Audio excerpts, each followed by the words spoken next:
ជប់គ្នាសាជាថ្មីម្ដងទៀតហើយជាមួយនឹងមុខម្ហូបថ្មីចាថ្ងៃនេះខ្ញុំលើកយកមុខម្ហូបចាគឺឆាក្តៅសាច់គោចាសម្រាប់ឆាក្តៅសាច់គោនេះផងដែរគ្រឿងផ្សំមានដូចជាចាសាច់គោចាគឺខ្ញុំហាន់ជាចំណិតបែបនេះចាសាច់គោគ្រឿងចាខ្ទឹមសខ្ទឹមក្រហមរំដេងស្លឹកក្រូចសើចគល់ស្លឹកគ្រៃរមៀតម្ទេសចានេះម្ទេសផ្លោកចាម្រះព្រៅប្រេងខ្យងទឹកត្រីសណ្តែកដីម្សៅស៊ុបខ្នុរប៊ីចេងហើយនិងស្ករសចាឥឡូវទៅតាមដានរបៀបធ្វើតែម្ដងចាជាដំបូងយើងដាក់ប្រេងចូលបន្តិចទៅ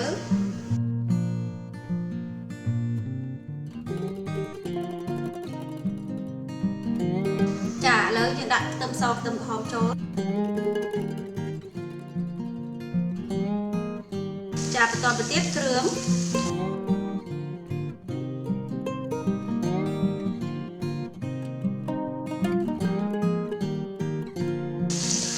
យើងឆាគ្រឿងនេះឲ្យឈ្ងុយបន្តិចទៅបងប្អូនវាក្រៀមហើយវានឹងឡើងឈ្ងុយហើយក្រៀមបន្តិច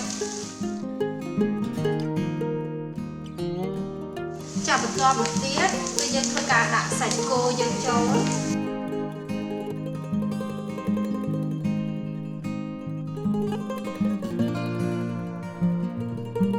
ចាប់បន្ទាប់ទៀតយើងដាក់គ្រឿងផ្សំចូលចាគឺទឹកត្រី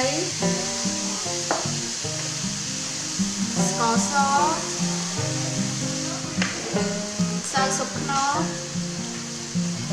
ចេងចាប្រេងខ្យង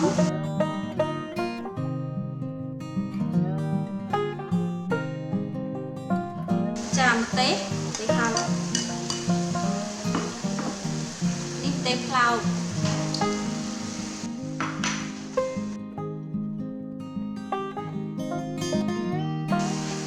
ដី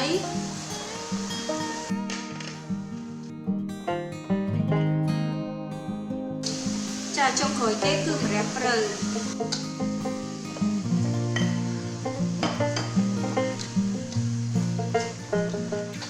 ចាឥឡូវនេះរបៀបធ្វើហើយនឹងគ្រឿងផ្សំគឺមានតែប៉ុណ្្នឹងទេបងប្អូនចាងាយស្រួលធ្វើឥឡូវឆាក្តៅសាច់គោរបស់ខ្ញុំគឺឆ្អិនរួចរាល់ហើយចាបងប្អូនណាជាទីបញ្ចប់នេះនាងខ្ញុំសូមអរគុណដល់ពុកម៉ែបងប្អូនទាំងអស់គ្នាចាដែលបានចូលមកទស្សនាវីដេអូរបស់ខ្ញុំតាំងពីដើមរហូតដល់ចប់ចាសូមអរគុណសូមជម្រាបលាជួបគ្នានៅវីដេអូថ្មីៗជាបន្តទៀត